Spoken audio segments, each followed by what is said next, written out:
मैं तारिक आजमी और आप देख रहे हैं पीएनएन 24 न्यूज। खबर वही जो हो सही।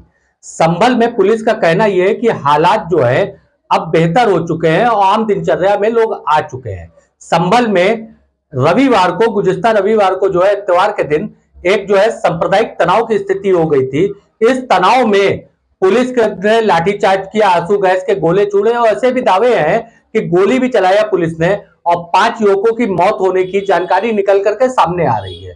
संभल में इंटरनेट सेवाओं के बंद होने की वजह से बहुत ज्यादा जानकारी हमको संभल के वर्तमान हालात के बारे में अंदर की नहीं है। हम वहीं पे निर्भर है जिस तरीके की जानकारी राजनीतिक दल और अलग अलग कमेटियों के सदस्यों के तरीके से जो निकल करके सामने आ रही है, हम वहां तक ही हमारी जानकारी जो है सीमित है। उन तमाम जानकारियों के साथ आज हम इस बात पे इस वीडियो में गौरव फिक्र करेंगे कि आखिर संभल की तवारीख क्या है, संभल की जामा मस्जिद की तवारीख क्या है और संभल के अमनो सुकून का आखिर जिम्मेदार कौन है, किस तरीके से वहां का अमनो सुकून बिगड़ा और क्या वहां के हालात हुए और संभल के बारे में तवारीख क्या बयान करती है, यानी कि इतिहास क्या बयान करता है। बेशक हो सकता है कि हमारा वीडियो थोड़ा लंबा हो, मगर तारीख के दहलीज तक जाने के लिए आपको इस तारिक आजमी के साथ चंद लम्हा अपना जो है गुजारना पड़ेगा और चीजों को समझना पड़ेगा। मस्जिदों के अंदर मंदिरों को तलाश करने वाले लोगों की भीड़ तो कम है नहीं। इसी भीड़ के तहत संभल में 19 तारीख को सिविल जज की अदालत में एक वाद दाखिल होता है। ज्ञानवापी मस्जिद के खिलाफ वाद दाखिल करने वाले सुप्रीम कोर्ट के लॉयर हरिशंकर जैन के तरफ से और उनके साथ 7 अन्य लोग थे, यानी एडवोकेट हरिशंकर जैन और 8 पक्षों ने मिलकर के एक दावा दाखिल किया आदित्य सिंह सिविल जज के कोर्ट में कि जामा मस्जिद के नीचे मंदिर है। यहां पे भी दावा किया गया कि यहां पहले मंदिर हुआ करती थी, बाबर ने इस मंदिर को तोड़ करके यहां पे मस्जिद का निर्माण करवाया और इसी जगह पे कल्कि का अवतार भी होना है, यह ऐतिहासिक दावा किया गया। आदित्य सिंह की अदालत में ऐसा मस्जिद कमेटी का कहना है कि उनको इस केस की सूचना भी नहीं मिली। पहले ही दिन जिस दिन याचिका दाखिल होती है उसी दिन इसकी सुनवाई करते हुए जस्टिस आदित्य सिंह ने आदेश कर दिया कोर्ट कमिश्नर का, एडवोकेट कमिश्नर का, कि एडवोकेट कमिश्नर मौके पे जांच करें। जैसे हम तो हर न्यायालय के आदेश का सम्मान करते हैं, मगर न्यायालय के आदेश की समीक्षा करने के लिए भी जो है हमको सोचना चाहिए कुछ समीक्षा भी हो सकती है। अगर इस समीक्षा के तहत देखा जाए तो त्वरित कार्रवाई करते हुए आदित्य सिंह की बेंच ने इसको आदेशित कर दिया और वही प्रशासन ने उससे भी ज्यादा जल्दी कार्रवाई करते हुए चंद घंटों के अंदर ही जो है एडवोकेट सर्वे करवा दिया। जामा मस्जिद में जब एडवोकेट सर्वे करने के लिए लोग पहुंचते हैं तो मस्जिद कमेटी का कहना यह है कि जिला अधिकारी के द्वारा इस तरीके की वाद की और आदेश की जानकारी उनको सर्वे के चंद लम्हों पहले मिली थी। मस्जिद कमेटी के इन दावों को अगर आधार मानते हैं तो मस्जिद कमेटी को नोटिस भी नहीं दिया गया, ना ही वाद की जानकारी दिया गया और वाद एक तरफा सुनने के बाद जो है आदित्य सिंह जो जज है, सिविल जज है, उनके तरफ से यह फैसला दिया गया कि एक सर्वे होना चाहिए। सर्वे हो जाता है, इसके ऊपर किसी को एतराज नहीं होता है, शांतिपूर्वक सब कुछ गुजर जाता है। उसके बाद आता है रविवार, यानी कि गुज़िश्ता इत्तवार। गुज़िश्ता इत्तवार के दिन सर्वे दोबारा होता है और इस दौरान ही हिंसा भड़क जाती है, एक भीड़ उत्तेजित होती है, उसके बाद पथराव होता है, पुलिस कार्रवाई होती है। 5 मौतों की जानकारी आ रही है, जिसमें से सबसे कम आयु का 17 साल का किशोर कैफ बताया जा रहा है।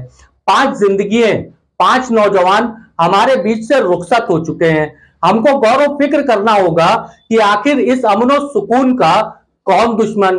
क्या मस्जिद के अंदर मंदिर की तलाश करना यह आज चालू हो गया है? गुज़िश्ता 10 साल से बीजेपी की सरकार सत्ता में रही है, 7 साल 6 साल के करीब जो उत्तर प्रदेश में हो गई है, मगर जामा मस्जिद के लिए संभल के इस तरीके की बातें निकल करके कभी सामने नहीं आई थी जो अचानक सामने आई हैं। बताया यह भी जाता है, इस तरीके के वीडियो भी सोशल मीडिया पे वायरल है कि रविवार को सर्वे के पहले एडवोकेट हरिशंकर जैन जो सुप्रीम कोर्ट के लॉयर है, उनके पुत्र विष्णु शंकर जैन अपने कुछ समर्थकों के साथ उधर किसी से मुलाकात करने गए थे और उस दौरान सांप्रदायिक नारे लगे। ये वीडियो जब सोशल मीडिया पे वायरल है तो बेशक प्रशासन ने भी इस वीडियो को देखा होगा। हम प्रशासनिक कार्रवाई की बात करते हैं कि इस दंगे में जो प्रशासनिक कार्रवाई हुई है उस प्रशासनिक कार्रवाई में 25 की गिरफ्तारी हो चुकी है। 2750 लोगों के ऊपर एफआईआर दर्ज है, कुल 7 एफआईआर दर्ज हुई है, जिसमें संभल कोतवाली में 5 और 2 नखास में दर्ज हुई है। इन 7 एफआईआर में 2 नाम के ऊपर जो एफआईआर खासतौर से गौर तवज्जो है। एक है विधायक इकबाल महमूद के बेटे और दूसरे हैं सांसद संभल के जो सांसद हैं जियाउर रहमान बर्क का कहना यह है कि जिस वक्त ये पूरी घटना घटी वो संभल में थे ही नहीं, और यही दावा अखिलेश यादव का भी है। घटी है वो साजिश के तहत घटी है, और हमें अफसोस है कि इस प्रदेश और देश के अंदर मुसलमान अपने आप को असहाय महसूस कर रहा है, और उनको टारगेट करके उनके साथ में जो जुल्म ज्यादती की जा रही है वो अफसोसजनक है। इस प्रदेश और देश में कानून की धज्जियां उड़ाई जा रही हैं। प्लेसेस ऑफ वर्शिप एक्ट जो कि पार्लियामेंट में 1991 में बन गया था, उसके बावजूद उसका पालन नहीं हो रहा, और हमें अफसोस है कि पार्लियामेंट ने अभी तक उसके खिलाफ कोई कदम नहीं उठाया। मैं मांग करूंगा, आज सदन में भी इस मसले को उठाऊंगा, और माननीय सर्वोच्च न्यायालय से भी ये अपील करना चाहता हूं कि इसमें संज्ञान ले, और जो अधिकारी इसमें संलिप्त हैं, जिन्होंने इस घटना को अंजाम देने में पूरी तरह से हैं, जिन्होंने हमारे नौजवानों की हत्या की है और सरकारी असले के साथ साथ प्राइवेट असलों से गोली चलाई है, उनके खिलाफ हत्या का मुकदमा दर्ज होना चाहिए, उनको सलाखों के पीछे भेजना चाहिए, जिससे कि उनको इंसाफ मिल सके, उनके परिवार वालों को, और आने वाले समय के अंदर कोई संविधान के और कानून के साथ खिलवाड़ नहीं कर सके। लेकिन पुलिस कह रही है कि वहाँ पर जो है सो कानून के अनुसार से काम हो रहा था, कोर्ट के आदेश के बाद ही काम हुआ है। मैं पूछना चाह रहा हूँ, कानून के अनुसार अगर काम हो रहा था तो मुझे बताएं कि जब एक सर्वे और विद इन सेम डे जिस दिन ऑर्डर हुआ उसी दिन सर्वे करने के लिए इतनी जल्दी क्या आती? क्या कोर्ट का ऐसा आदेश था कि सेम डे आप विद इन 1 आवर के अंदर आपको सर्वे करना है? इतनी इमरजेंसी क्या थी कि आप विद इन 1 वीक भी सर्वे कर सकते थे, 2-3 डेज कर सकते थे। लेकिन एक सर्वे कंप्लीट होने के बाद डीएम, एसपी और सब कमिश्नर जो कि सर्वे कमिश्नर थे, उन्होंने कहा हमारा सर्वे कंप्लीट हो गया। हमने पूछा कुछ करना हो तो अभी फाइनल कर लो, बोले नहीं कंप्लीट हो चुका, हम सिर्फ रिपोर्ट जमा करेंगे। दूसरा सर्वे करने की आवश्यकता क्या थी?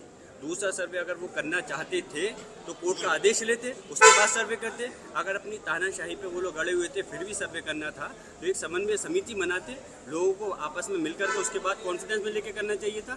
एक मॉब की शक्ल में जय श्री राम के नारे लगा करके आप सर्वे करने जा रहे हो, लोगों के अंदर क्या मैसेज देना चाहते हैं? वहाँ साजिश थी पहले से, साजिश पुलिस प्रशासनिक अधिकारियों की साजिश थी।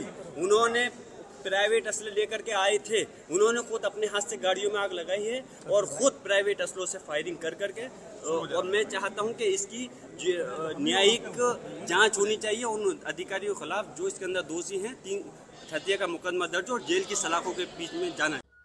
इस मुतालिक मस्जिद कमेटी के सदर जफर अली ने अपना एक पत्रकार वार्ता करके इस चीज का दावा किया कि वहां पे पुलिस ने फायरिंग किया और जो युवक मरे हैं वो पुलिस के फायरिंग में मरे हैं। जफर अली के पत्रकार वार्ता को हो सकता है एक आपका पसंदीदा मीडिया उपद्रवी करके दिखा सकता है कि वहां पे उपद्रवी को की भीड़ इकट्ठा हो गई, मगर जफर अली के इंटरव्यू पे भी गौर करना चाहिए, उनकी पत्रकार वार्ता पे भी, उनके भी बातों पे, उनके भी मुद्दों पे प्रकाश डालने की जरूरत है। शायद मीडिया इस तरीके की बातें नहीं कर रही है। आप गौर से सुनिए जफर अली ने पत्रकार वार्ता में क्या बोला, जो जामा मस्जिद संभल के सदर हैं। हुई है कि फायरिंग के ऑर्डर हुए हैं, लोग हट जाए, इस तरह की कोई अपील की गई थी? हाँ, मैंने की थी। वो ये था कि मैं मौके पर उस टाइम गया था, मुझसे डीएम साहब ने कहा था, एसपी साहब ने कहा था कि आप मौके पर जाएं और भीड़ को आप सेटिस्फाई करें। मैं गया था, तब मेरे सामने डीआईजी महोदय, एसपी और डीएम आपस में ये डिस्कशन कर रहे थे कि तुरंत गोली चलाने का ऑर्डर लिया जाए। कौन कर रहे थे? एसपी साहब थे, डीएम साहब थे और डीआईजी साहब थे। मैं उस टाइम वहां मौजूद था। तब मैंने ये सोचा कि अब गोली चलने ही वाली है। मैंने पब्लिक से अपील की, बहुत ज्यादा अपील की, वहां पहुंचकर भी अपील की, लेकिन 75% लोग वापस चले गए। कुछ लोग यही सोचते रहे कि खुदाई अभी भी जारी है। ये खुदाई क्यों हो रही है?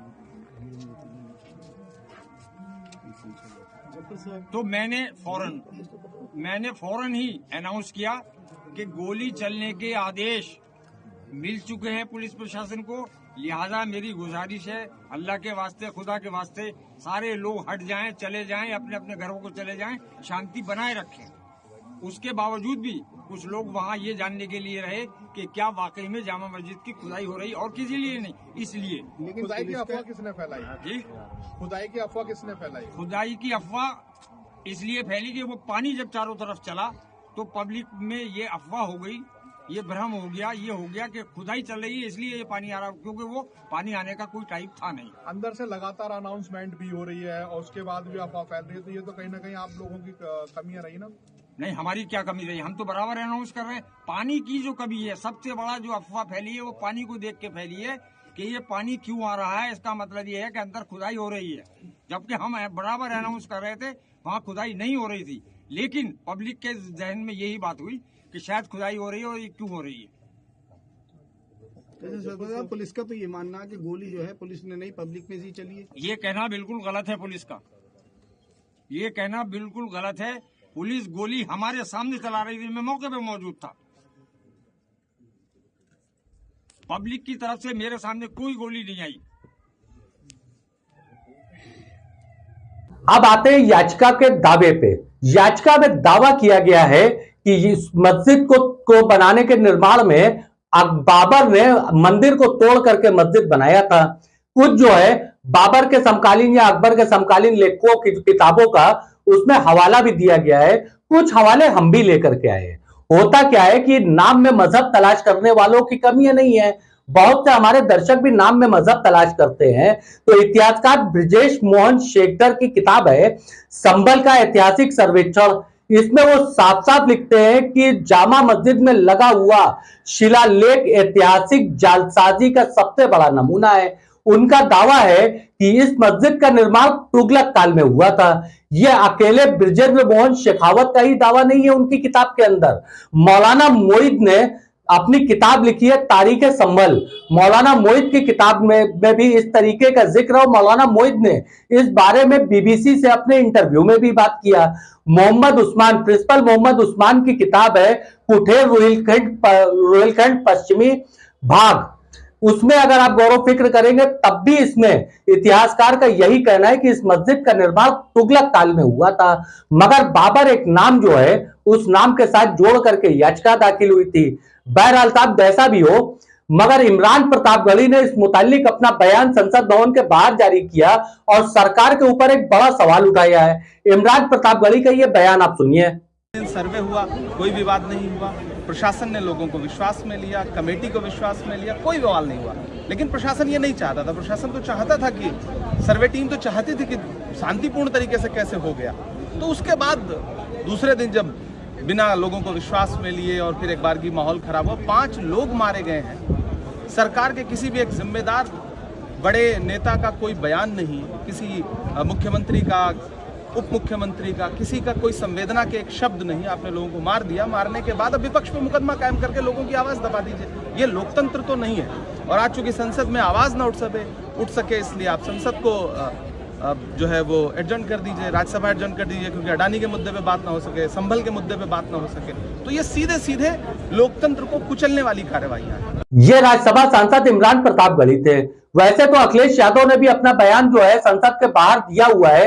अखिलेश यादव का बयान जो है आपको सुनाने के पहले बताते चले कि माता प्रसाद जो नेता प्रतिपक्ष है उत्तर प्रदेश विधानसभा में, आज संभल की यात्रा पे जाने वाले थे प्रतिनिधिमंडल लेकर के, मगर माता प्रसाद ने अपना यह कार्यक्रम अचानक निरस्त कर दिया। क्यों निरस्त किया? इस संबंध में जब राजनीतिक आलोचनाएं होने लग गई तो माता प्रसाद ने पत्रकार वार्ता में बताया कि डीजीपी ने 3 दिन के बाद वहां जा करके जो है दौरा करने का उनसे अनुरोध किया है। माता प्रसाद जी एक राजनीतिक है, सूझबूझ वाले राजनीतिज्ञ हो सकता है उनको इसमें भी जो है कुछ अच्छाई हालात समझ में आती हो। वैसे कहा गया है कि सियासत में जरूरी है रवादारी समझता है। राहत इंदौरी साहब का ये कलाम है कि सियासत में जरूरी है रवादारी समझता है। वो रोजा तो नहीं रखता मगर इफ्तारी समझता है। आइए अखिलेश यादव का भी इस संबंध में जो है सपा के मुखिया सांसद अखिलेश यादव का भी आप बयान गौर से देखें। जब अखिलेश यादव एएनआई को ये इंटरव्यू दे रहे थे तो उनके बगल में जियाउर रहमान बर्क जो सांसद है संभल के, वो भी खड़े थे। जो घटना हुई है, हमारे सांसद जियाउर रहमान जब संभल में ही नहीं थे और उसके बावजूद भी उन पर एफआईआर दर्ज करना, ऐसा उदाहरण कभी किसी को मिला होगा देखने को, सुनने को? एक पुलिस ऑफिसर ये कह रहा हो कि नेता बनना छोड़ दो, नेताओं का सहारा लेना छोड़ दो। किसके लिए भाषा थी वो? और मैं ये कहना चाहता हूं, हालांकि ये सब जानकारी आपके पास है, दुखद है कि नईम जैसे नौजवान की जान चली गई, बिलाल की जान गई है, रोमान की जान गई है, कैफ, अयान, और इसमें से कुछ कम उम्र के भी हैं। मुझे याद है जब मैं लखनऊ में प्रेस कर रहा था, उस समय जो जानकारी थी और जो जानकारी छिपाई जा रही थी, जब वहां पर लोकल स्तर से जानकारी हासिल हुई तब मैंने कहा कि नईम की जान गई है और पुलिस की गोली से गई है। आप लोगों पे सब वीडियोस हैं, आप लोगों पे जगह जगह से वीडियोस मिले हैं, कवरेज है पूरा का पूरा कराया गया ये दंगा है। और किसने कराया? सरकार ने कराया, क्योंकि सरकार जो बेईमानी कर रही थी, सरकार जिसने वोट लूटा, सरकार ने जिसने मशीन पर ईवीएम की बटन बार बार पुलिस से दबाई, प्राइवेट ड्रेस में पुलिस लगाई, उस चुनाव में इनकी धांधली, इनकी चोरी न पकड़ी है, इसलिए जानबूझ करके संभल में घटना कराई है। और मैं पढ़ना चाहता हूं, संभल की शाही जामा मस्जिद के खिलाफ 19/11/2024 को सिविल जज चंदौसी संभल में एक याचिका डाली गई। कोर्ट ने दूसरे पक्ष की सुने बगैर उसी दिन 19/11/2024 को सर्वे के आदेश दे दिए। ताज्जुब तो इस बात का है कि ऑर्डर मिलने के बाद ही संभल के जिलाधिकारी, संभल के पुलिस अधीक्षक आदेश को पढ़े बगैर 2 घंटे बाद ही सर्वे के लिए पुलिस बल के साथ शाही जामा मस्जिद पहुंच गए। जामा मस्जिद की कमेटी, जनप्रतिनिधि, उलेमा इकराम, सभी अधिवक्ताओं ने सहयोग दिया। जिस समय पहली बार सर्वे हुआ है और कोर्ट के आदेश के बाद पूरा का पूरा सहयोग, जो भी वहां जिम्मेदार लोग थे, जो भी जिम्मेदार वहां पर मौके पे थे, सबने सहयोग किया। जिलाधिकारी संभल और पुलिस अधीक्षक संभल ने 2.5 घंटे सर्वे के बाद कहा अब सर्वे पूरा हो चुका है और अब रिपोर्ट कोर्ट को भेज दी जाएगी। दिनांक 22/11/2024 फ्राइडे को जुम्मे की नमाज के लिए लोग नमाज अदा करने के लिए जामा मस्जिद पहुंचे, लेकिन पुलिस प्रशासन ने बैरिकेडिंग लगा दी ताकि लोग नमाज न पढ़ सकें। उसके बाद भी लोगों ने संयम बरता, नमाज अदा की और किसी प्रकार का विरोध प्रदर्शन नहीं हुआ, किसी तरह की विरोध नहीं हुआ। 29 तारीख को कोर्ट की अगली तारीख तय थी। शाही जामा मस्जिद की कमेटी और मुस्लिम समाज के सभी लोग कोर्ट के केस की पैरवी के लिए तैयारी कर रहे थे, परंतु दिनांक 23 तारीख को रात पुलिस प्रशासन द्वारा कहा गया कि 24 तारीख को यानी अगले दिन सुबह को दोबारा सर्वे किया जाएगा। आखिरकार पहले एक बार सर्वे हो गया, ये आदेश पुलिस प्रशासन को किसने दिया कि दोबारा सर्वे आपका होगा, जब पहले सर्वे में सब लोगों ने सहयोग मदद की, पूरा सर्वे हुआ, किसी को आपत्ति नहीं थी सर्वे पर, लेकिन जानबूझ करके आगे शाही जामा मस्जिद की कमेटी और अधिवक्ता ने कहा कि एक सर्वे तो मुकम्मल हो चुका है, अब दूसरे सर्वे की क्या आवश्यकता है। कोर्ट के आदेश का हमने पालन कर दिया, अगर दूसरा सर्वे करना है तो दोबारा आदेश करवाएं, कोर्ट के आदेश के बाद हम दोबारा सर्वे करा देंगे। लेकिन जिलाधिकारी संभल और पुलिस अधीक्षक संभल ने कोई सुनवाई नहीं की और तानाशाही दिखाते हुए और सुबह के वक्त से पहले शाही जामा मस्जिद आ गए। शाही जामा मस्जिद कमेटी और मुस्लिम समाज के लोगों ने फिर भी धैर्य रखा और दोबारा सर्वे के लिए अंदर ले गए। सर्वे के दौरान करीब 1.5 घंटा बाद जब जनता को सूचना मिली तो वो इकट्ठा होना शुरू हो गए। लोगों ने सर्वे का कारण जानना चाहा तो सर्कल ऑफिसर ने उनके साथ गाली गलौज की और लाठीचार्ज करवा दिया, बुरी तरह से जख्मी कर दिया। इसका विरोध करते हुए चंद लोगों ने पत्थर चलाए, जिसके बदले में पुलिस सिपाही से लेकर अधिकारी तक ने अपने सरकारी और प्राइवेट हथियारों से गोलियां चलाई, जिसकी वीडियो रिकॉर्डिंग है, जिसके एवज में दर्जन लोग गोलियों से घायल हो गए। 5 मासूमों जो कि अपने घर से सामान लेने के लिए निकले थे, उनकी मृत्यु हो गई। संभल का माहौल बिगाड़ने में याचिका दायर करने वाले लोगों के साथ पुलिस और प्रशासन के लोग जिम्मेदार हैं। इनको निलंबित किया जाना चाहिए और हत्या का मुकदमा चलाया जाना चाहिए, जिससे कि लोगों को इंसाफ मिल सके और आने वाले समय में कोई इस प्रकार की संविधान के खिलाफ गैर कानूनी घटना को अंजाम न दे जा सके। और बीजेपी के लोग ये कह रहे हैं कि संभल को बांग्लादेश बनाना चाह रहे हैं। देखिए, अगर आप बीजेपी की बात, संभल के अमन का कौन कसूरवार है, इसके लिए शासन और प्रशासन को गंभीरता से विचार करना चाहिए। बहराइच में होने वाले दंगों में जिस तरीके की भीड़ ने उपद्रव मचाया था, क्या संभल में जिस तरीके की कार्रवाई हुई है उस तरीके की कार्रवाई हो सकती थी? हम ऐसा कोई सवाल तो नहीं कर रहे हैं, मगर सवाल वाजिब सा तो लगता है। संभल में हालात काबू में हो और अमन और सुकून कायम रहे। हम अपने तमाम सुधी पाठकों से और दर्शकों से निवेदन करते हैं कि अमन सुकून कायम रखें, सब्र का दामन कायम रखें, अदालतों पे भरोसा रखें। बेशक हो सकता है कि आपके नजरिए से अदालतें आपको इंसाफ ना दे रही हो, मगर इंसाफ अदालतें करेंगी। अदालतों के निर्णयों का सम्मान करें और अमन और सुकून कायम रखें। मैं तारिक आजमी, अल्लाह हाफिज।